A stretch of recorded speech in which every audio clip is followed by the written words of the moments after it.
All right, you beautiful bastards. Let's cut the crap and dive into some seriously nerdy shit. Today we're talking Debian. Debian. Yeah, that Linux thing. Yeah. The OS that powers a shit ton of servers. Right. And even some desktops. We've got a stack of Wikipedia articles on Debian's version history. Okay. And trust me, it's way more interesting than you might think. We'll be uncovering some juicy bits about dropped architectures, the drama behind switching to systemed, and why the hell they use Toy Story characters for code names. Well, what's fascinating about Debian's history is how it reflects the evolution of the entire open source movement and how it navigated the ever-changing tech landscape. Right. We'll see how Debian adapted to new hardware, software, and user needs over the decades, and trust me, they had to make some tough choices along the way. Okay, first things first. Debian releases have these kick-ass code names based on Toy Story characters. Yeah. Buzzrex, Ham, the whole gang's here. Even their unstable development branch is called SID, after that little shit who loves destroying toys. I mean, what's up with that? Well, these code names, while seemingly random, inject a bit of fun into the otherwise serious world of software development. It's a reminder that even the most hardcore tech projects can have a playful side. Right.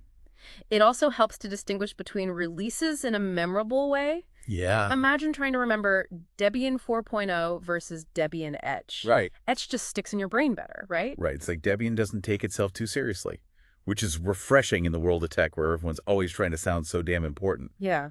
But let's get down to business. Debian ain't your typical OS. Right. It's got this weird but kind of cool three-branch system. Okay. Stable testing and unstable. Right. Most people use stable because, well, stable testing is like a proving ground where things get ironed out and unstable. That's where the real crazy shit happens. This three-branch system is actually pretty clever. It allows Debian to balance stability for users who need a reliable system with rapid innovation for developers who are pushing the boundaries. Right. Think of it like this stable is your reliable daily driver testing, is your souped-up project car, and unstable is a straight-up experimental rocket ship. Okay. You choose your level of risk and reward. Okay. Hold on to your asses because this is where it gets juicy. We're going to hit you with a timeline of major Debian releases starting all the way back in the 90s. And get this. Okay. Some computer architectures got the boot along the way. We're talking about stuff like PowerPC and even some 32-bit chips. It's a wild ride of progress and obsolescence, baby. The dropping of certain architectures is a prime example of how Debian had to adapt to survive what was once cutting edge eventually becomes a dinosaur, and Debian had to make some tough choices to stay relevant. Remember those PowerPC Macs? Yeah. They were all the rage back in the day, but Apple moved on to Intel, and so did Debian. It's like natural selection in the tech world. Debian 1.0 was a total no-show. Someone accidentally shipped a development release with that version, and I'm talking about a fucked up start. Yeah, that incident perfectly captures the early days of open source development, a bit chaotic, a bit rough around the edges, but fueled by passion and a desire to build something awesome, even with these early hiccups. Yeah. Debian persevered and laid the foundation for what it would become. All right, let's get to the good stuff. Debian 1.1, codename Buzz, blasted off in 96. It was fully ELF and rocked the Linux kernel 2.0 back then. 474 packages seemed like a ton. It's crazy how far we've come since then. It's mind-blowing how much the software landscape has evolved. The number of packages has exploded. The software has become incredibly complex, and Debian's capabilities have grown exponentially. It's a testament to the power of open source development and the dedication of the Debian community. Next up, Rex Debian 1.2 stomped onto the scene in December 96. This badass release had 848 packages, all wrangled by a crew of 120 developers. They were really starting to build momentum. The growth in both packages and developers between versions 1.1 and 1.2 demonstrates how quickly the Debian community was expanding. This collaborative spirit with people from all over the world contributing their time and expertise has been a key factor in Debian's success. Then came Debian 1.3 Bow in June 97, boasting 974 packages and an army of 200 developers. This was no longer some hobbyist project. Debian was becoming a serious contender in the OS world. Each new release brought more than just additional packages. It brought refinements to the core system, making Debian more robust, feature-rich, and user-friendly. Right. This continuous improvement is a hallmark of the Debian project. And then the big one, Debian 2.0 Ham, hit the scene in July 98. This was a pivotal release, adding support for Motorola's 68,000 series architectures. Wow. We're talking multi-architecture mayhem. The addition of the Motorola 68000 series architecture signaled Debian's ambition to become a truly universal operating system. It was a major step towards supporting a wider range of hardware, making Debian accessible to more people. This commitment to inclusivity is still a core value of the Debian project today. Slink, Debian 2.1, slithered in during March '99, bringing about 2,250 packages and support for Alpha and Spark architectures. Okay. But the real game changer was the introduction of APT, the package management interface that made Debian so damn user-friendly. APT revolutionized package management for Linux distributions. It made installing, updating, and removing software incredibly easy, which was a huge win for users. Yeah. This marked a turning point in Debian's evolution, making it more accessible to a wider audience. Potato, Debian 2.2 landed in August 2000 with over 2,600 packages lovingly crafted by over 450 developers.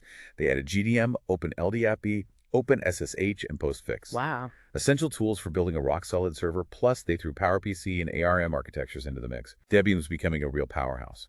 The inclusion of essential server software like GDM, OpenLDAP, OpenSSH, and postfix solidified Debian's position as a comprehensive and powerful server operating system. It was becoming a one-stop shop for building robust and secure server infrastructure, which made it a favorite among system administrators worldwide. Next up, Debian 3.0, codenamed Woody, arrived in July 2002 with a whopping 8,500 packages and support for IA64, HPPA, ISC, MIPS, and S390 architectures. Wow. But the real star of the show was the introduction of KDE, the desktop environment that finally made Linux look sexy. Adding KDE was a significant milestone for Debian. It was. It showed their commitment to providing not just a server OS, but also a complete desktop experience. This move broadened Debian's appeal, attracting users who wanted a powerful and customizable alternative to Windows. Debian 3.1 Sarge marched in on June 6, 2005, with a hefty 15,400 packages. This release focused on new features like the debut of the Debian installer and the arrival of OpenOffice.org. Things were getting slicker and more powerful with each release. The Debian installer was a game changer for usability. It made installing Debian significantly easier and more accessible to a wider range of users. This was a major step forward in terms of user experience, showing that Debian was serious about making Linux accessible to everyone. Debian 4.0 hit the scene on April 8, 2007, with about 18,000 packages and a new x86-64 architecture. It was time to say goodbye to the Motorola 68000 series. It had served its purpose, but the future was 64-bit. The introduction of the x86-64 architecture was crucial for Debian's future. This forward-thinking approach demonstrated their commitment to keeping pace with evolving hardware trends and ensuring Debian remained a top choice for modern systems. Debian 5.0 Lenny rolled out in February 2009, boasting over 23,000 packages and adding ARM-AMBI architecture to the mix. Debian was clearly not content with just desktops and servers. They were setting their sights on the burgeoning world of mobile and embedded devices. The addition of ARM-EABI architecture showed Debian's adaptability and foresight. This was the era of smartphones and tablets taking off, and Debian was ready to be a part of it. This move expanded their reach beyond traditional computing platforms, demonstrating their commitment to being a versatile and adaptable operating system. Squeeze. Debian 6.0 squeezed its way into the world in February 2011, offering over 29,000 packages. And introducing the Chromium web browser, they even experimented with Kfreed's DI386 and Kfreed's MD64 architectures, a pretty bold move for Linux distro. The experimentation with Kfreed's architectures showcases Debian's willingness to explore different approaches and push the boundaries of what's possible.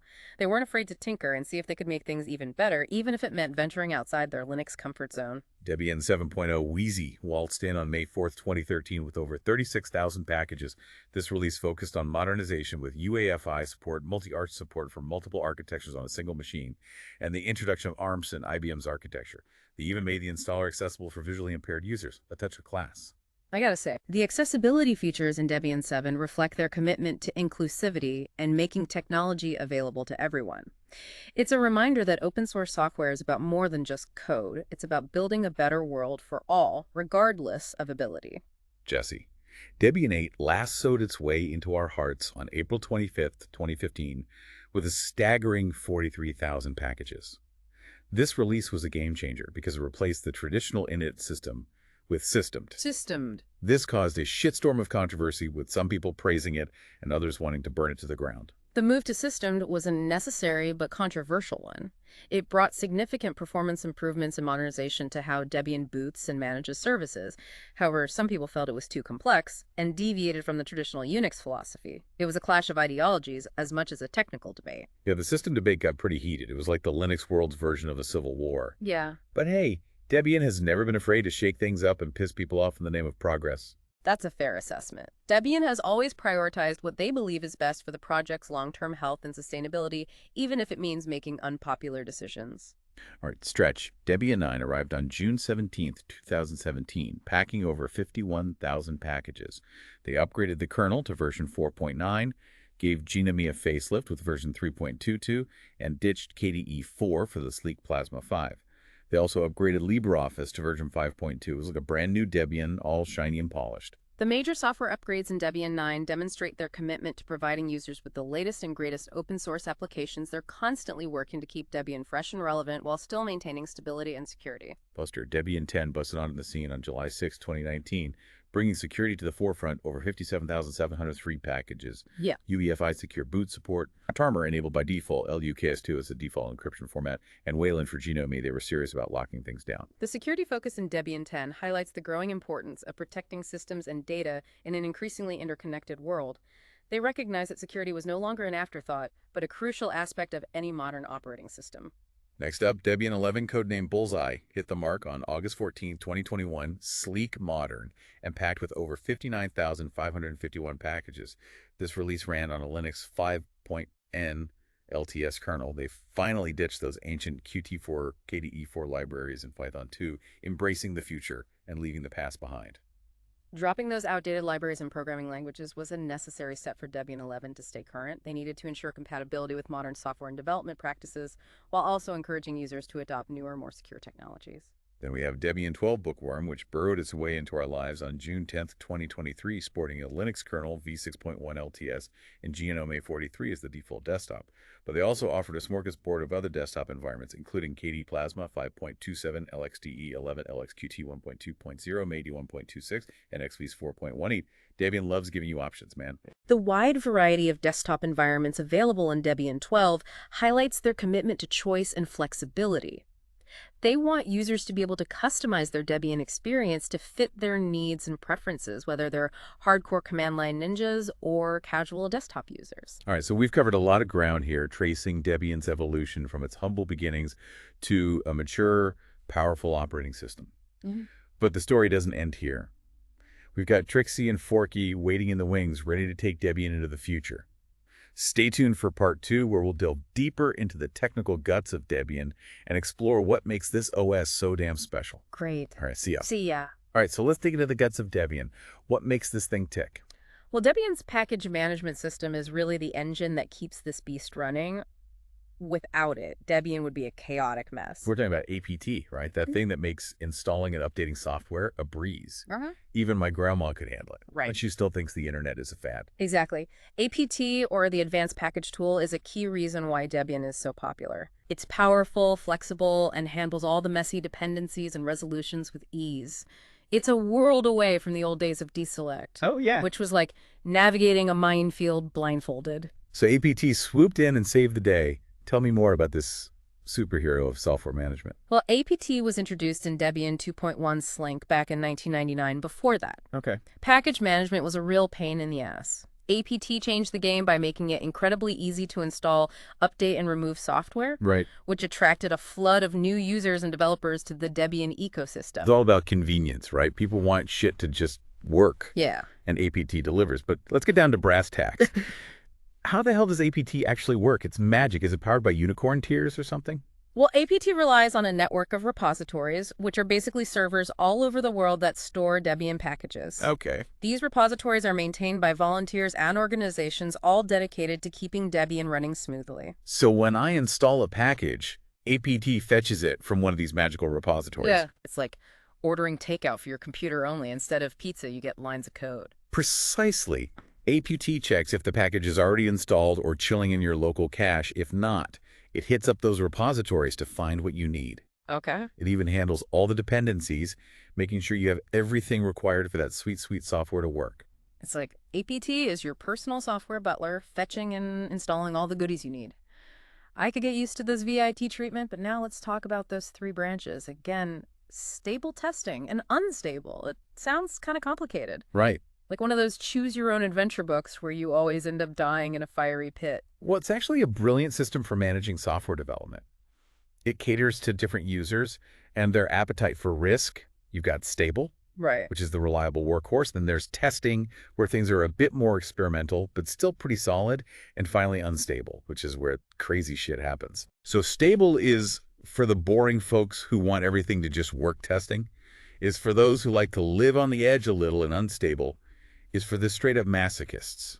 You can think of it like this stable is your comfy couch testing as a roller coaster, and unstable is a trip to the moon with a DIY rocket. Okay. It all depends on your comfort level and how much you're willing to break things. I'm definitely a stable kind of guy when it comes to my OS. I don't need my computer crashing on me when I'm trying to watch cat videos. But hey, power to the people who like to tinker and play with fire. Yeah. Now, Debian's got this whole free software thing going on. Right. It's like they're the hippies of the OS world, man. Well, Debian is a staunch advocate for free software. Okay. They strictly adhere to the Debian free software guidelines, which means all the software in Debian must meet specific criteria for freedom of use, modification, and distribution. So no sneaky proprietary bullshit allowed. Right. Debian's keeping it real, man. Respect that. Absolutely. Debian is committed to giving users software that's truly free without any strings attached. It's a philosophy that has earned them a lot of respect in the open source community.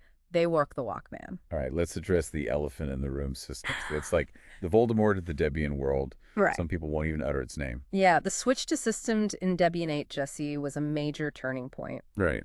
And it definitely ruffled some feathers. It was a long and heated debate, with some people praising systems efficiency and others condemning its complexity and monolithic nature.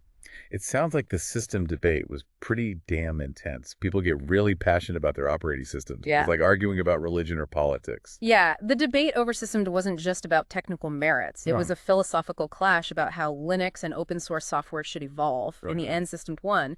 But the scars of that battle are still visible in the Debian community. So even though System caused a shitstorm, it was a necessary step to keep Debian modern and relevant. I think System brought some much-needed improvements to Debian's boot process and service management. Yeah. But it also alienated some longtime users who felt it went against Debian's core principles, the classic case of you can't please everyone. All right, we've covered a lot about Debian's inner workings, from the magic of APT to the system drama.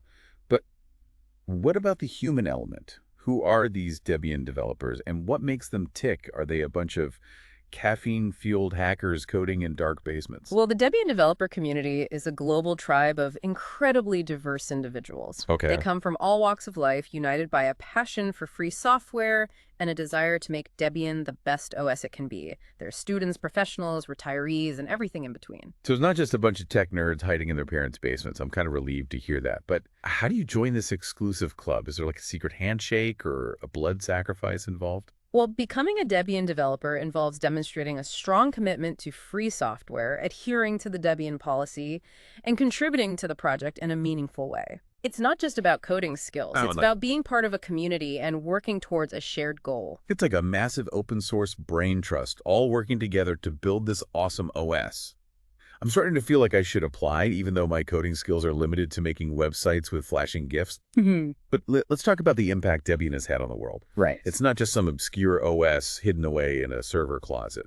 Right. Debian is used everywhere. Man, we're talking web servers, scientific computing clusters, embedded devices, you name it. Its stability, security, and flexibility make it a popular choice for organizations of all shapes and sizes. It's like the Swiss Army knife of operating systems. So Debian is more than just an OS. It's a movement, a philosophy, a way of thinking about technology. It's like the rebel alliance fighting against the evil empire of proprietary software. Well, I think Debian represents the ideals of free software collaboration and technical excellence. Right. It's a testament to what can be achieved when people from all over the world work together towards a common goal. Right. All right, we've covered a lot of ground here, exploring the history, the tech, the community, and the impact of Debian. But there's still more to uncover. We'll be back in part 3 to dive deeper into Debian's future and discuss what lies ahead for this legendary open source OS. All right, nerds, we're back for the final round of our Debian deep dive. We've talked history, tech, community, and now it's time to peer into the crystal ball and see what the future holds for this bad boy. What's on the horizon for Debian, and we'll be able to keep up with the ever-changing tech landscape. Predicting the future is a fool's game, but Debian has a pretty damn good track record of adapting and evolving the upcoming releases. Trixie and Forky are already generating buzz in the community, and they're packed with features that suggest Debian is ready to tackle the challenges of tomorrow. Trixie and Thorky, seriously, it's like they're running out of Toy Story characters. What's next, Mr. Potato Head Edition? Yeah. But, all right, let's hear. What kind of goodies are they packing into these future releases? Well, Trixie Debian 13 is slated for 2025 and is expected to rock a v6.112 kernel, the 2024 LTS release. They're adding support for RISC-V architecture, both 64-bit and 32-bit, which is a big deal for the future of computing. On the flip side, they're saying adios to MIPSL architecture, which shows they're not afraid to prune the dead branches to keep the tree healthy. RISC-V sounds kind of kinky, but seriously, why is this RISC-V thing such a big deal? It's going to make my computer run faster or finally let me play Crysis at max settings. Well, RISC-V is an open-source instruction set architecture that's gaining a ton of traction. Okay. It's seen as a potential game changer because it breaks free from the proprietary grip that companies like Intel and ARM have on chip design. Supporting RISC-V aligns perfectly with Debian's free software philosophy and opens up a world of possibilities for the future of hardware. So it's like the Rebel Alliance striking back against the Death Star proprietary chips. I'm all for sticking it to the man, especially when it means more open and innovative tech. But what about Forky? Debian 14, what's in store for 2027 flying cars and robot butlers? Forky is still shrouded in mystery, but we can expect a continued focus on security performance and accessibility. Okay. They're also planning to phase out 32-bit by 86 support, except for specific environments like CRUTs. It's the end of an era, but it's necessary to keep pace with the evolution of hardware. So long 32-bit, you had a good run, but hey, progress waits for no one. Right? It's like that saying, adapt or die.